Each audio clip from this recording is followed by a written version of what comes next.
বিসমিল্লাহির রহমানির রহিম। আসসালামু আলাইকুম ওয়া রাহমাতুল্লাহি ওয়া বারাকাতুহু। আজকে একটা কথা বলতে আসছি। আমি দীর্ঘ 2 দিন ধরে ভিডিওটা আমার সামনে পড়ছে, তাই আমি এই ভিডিওটা নিয়ে কাজ করলাম। সমস্যা হলো এই মহিলাটি, এই যেই মেয়েটি যে কথাগুলা বলছে, কথাগুলা কোন হাদিস থেকে পাইছে এবং প্রমাণ সহ আমাদের ইসলামী আন্দোলন, ইসলামী ফাউন্ডেশনে এটা নিয়ে দেন প্রমাণ দেখাইতে পারে। আমি এই নিয়ে প্রতিবাদ সকলকে জানাই, এটা নিয়ে প্রতিবাদ করতে, কারণ তা না হলে দেশের অবস্থা মুসলিম উম্মতের মহিলাদের আরো ভয়াবহ হবে। কারণ এখন তো যে পর্দা যেটুকু আছে তাও থাকবে না সামনের দিকে, এখন তো আয়াতে থাকেই না, সামনের দিকে আরো বড় বড় ঝামেলা হবে। তো এদের এই ধরনের মহিলারা কেন এসব গুজব ছড়ায়, আমি এটার প্রতিবাদ জানাইতে চাই।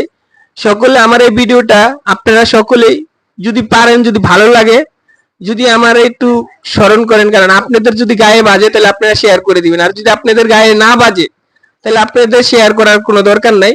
আমি চাই না দেন আপনারা আমার গায়ে বাজছে দেখে আমি কথাটা বলছি, দেন মাওলানারা হুজুর পাক সাল্লাল্লাহু আলাইহি সাল্লামের যেই উম্মতরা আছে এখনো দুনিয়াতে বাচ্চা আছে, তার অনুসারী বাচ্চা আছে, মা ফাতেমারা নিয়ে যে গুজবটা ছড়াইছে আলী ওসমান রাদিয়াল্লাহু তাআলা আনহু তাকে নিয়ে, দেন এদেরকে নিয়ে যে গুজবটা কথাগুলা বলছে, কথাগুলা কতটুক বাস্তব কতটুক অবাস্তব, তাই আমি সবাইকে এটা নিয়ে প্রতিবাদ জানাইতে চাই।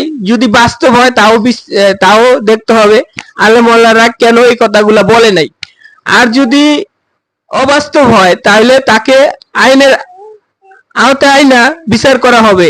কারণ কেন এই সরকারে এটা নিয়ে তাও প্রতিবাদ করতে হবে, কারণ আমাদের দেশে এই ধরনের গুজব ছড়ানো ঠিক না। আমরা মুসলমান, আমরা ওই দুনিয়াতে সাধারণ একটা জিনিসে দেখেন, এমন কোন কোটিপতি নাই যে হাজার হাজার কোটি কোটি টাকা আছে তাকে কিন্তু দ্বিতীয় জন আরেকজন মানুষ বানাইতে পারে, কিন্তু তার রুহুটা তো আনতে পারে না। তাহলে সেই যদি তার রুহু যদি না রাখতে পারে, দুনিয়াতে যদি না থাকতে পারে, তাহলে তার কি এত বড়াই। এই পদ্মা নিয়ে যদি এতই সমস্যা যদি না থাকতো, তাহলে তো এই দুনিয়াতে আজকে তো সাধারণ আমার বয়স 32 বছর হয়েছে, এবং আমি যেটুকু দেখছি ছোটবেলায়, দেন মা চাচিরা অন্ধকারে বাড়ির থেকে বের হইতো, তাও ছাতি দিয়ে কফি দিয়ে হাড়ি কিনলে সন্ধ্যার পরে বাইরে হইতো। আর এখন তো পর্দা ছাড়াই বাইরে অনেক মহিলারা আছে যারা পর্দা করে, এখনো তাদের যারা কইরে আসছে, যারা দেখে আসছে, যারা আমল করছে, এখনো তারা পর্দাতে থাকে। তাই আমি মা ও বোনদেরকে বলছি, আপনারা এই সমস্ত কথাগুলো আমল করেন না। আপনারা যদি পারেন, এখন অনলাইনে অনেক কিছু শিখা যায়, সময় পাইলে একটু একটু সময় দিবেন, কোরআনের থেকে আমল করবেন, দেখবেন আসলে কথাগুলো কতটুকু বাস্তব কতটুকু অবাস্তব। আর মাওলানাদেরকে বলছি আপনারা এটা নিয়ে একটু প্রতিবাদ করেন, কারণ যদি এটা সঠিক হয় তাও আমাদেরকে জানাবেন, আমরা যেন জানতে পারি। আর যদি মিছা হয় তাকে আইনের আওতায় আনা হোক। এই তোমরা ঘর থেকে বের হও না, তোমরা পর্দার আড়ালে থাকো। দেখো না রাসূল সাল্লাল্লাহু আলাইহি সাল্লামের মেয়েকে ফাতেমা রাদিয়াল্লাহু তাআলা আনহা, তিনি এত পর্দানশীল ছিলেন যে মৃত্যুর সময় তিনি ওসিয়ত করে গেছেন তাকে যেন রাতের অন্ধকারে কবর দেওয়া হয়। তাই তাকে রাতের অন্ধকারে কবর দেওয়া হয়েছে, যেন তার শরীর চেহারা কেউ না দেখে। কি জ্বলন্ত মিথ্যা কথা, কি মিথ্যা অপপ্রচার। ইসলামের ইতিহাস সম্পর্কে সচেতন প্রত্যেকটা ব্যক্তি জানেন যে এই ঘটনাটা ছিল একটা রাজনৈতিক ইস্যু। রাসূল সাল্লাল্লাহু আলাইহি সাল্লামের ওফাতের পর ওনার কিছু সম্পত্তি যেটা ফাতেমা রাদিয়াল্লাহু তাআলা আনহা ছিল, সেটা আবু বকর রাদিয়াল্লাহু তাআলা আনহু খেলাফত গ্রহণ করার পর এটা রাষ্ট্রের আওতায় নিয়ে আসেন।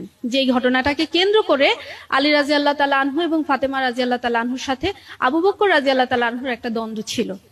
এই ক্ষোভ রাগ থেকে উনি ফাতেমা রাদিয়াল্লাহু তাআলা আনহার মৃত্যুর পর তাকে রাতের বেলায় দাফন করে নেওয়ার সিদ্ধান্ত নেন। এই ঘটনাটাকে পর্দার নামে, পর্দার গুরুত্ব বোঝানোর জন্য শত শত হাজার হাজার বছর ধরে নারীদেরকে শোনানো হচ্ছে, আর এই ঘটনাকে কেন্দ্র করে আজকে হাজার হাজার নারী নিজেদেরকে বাক্সবন্দী করেছেন। আমাদেরকে ইতিহাস পড়তে হবে, ইতিহাস জানতে হবে, তবে সেটা নিরপেক্ষ দৃষ্টি থেকে, নিরপেক্ষ জায়গা থেকে। আমরা হিজবুত তাওহীদ, আমরা আস্তিকদের লেখাও পড়ি, নাস্তিকদের লেখাও পড়ি, আমরা খ্রিস্টানদের ইতিহাসও পড়ি, মুসলিমদের লেখাও পড়ি, ইউরোপিয়ানদের ইতিহাসও পড়ি। কারণ আপনি যদি সকল মানব জাতির ইতিহাসটা নাই জানেন, তাহলে আপনি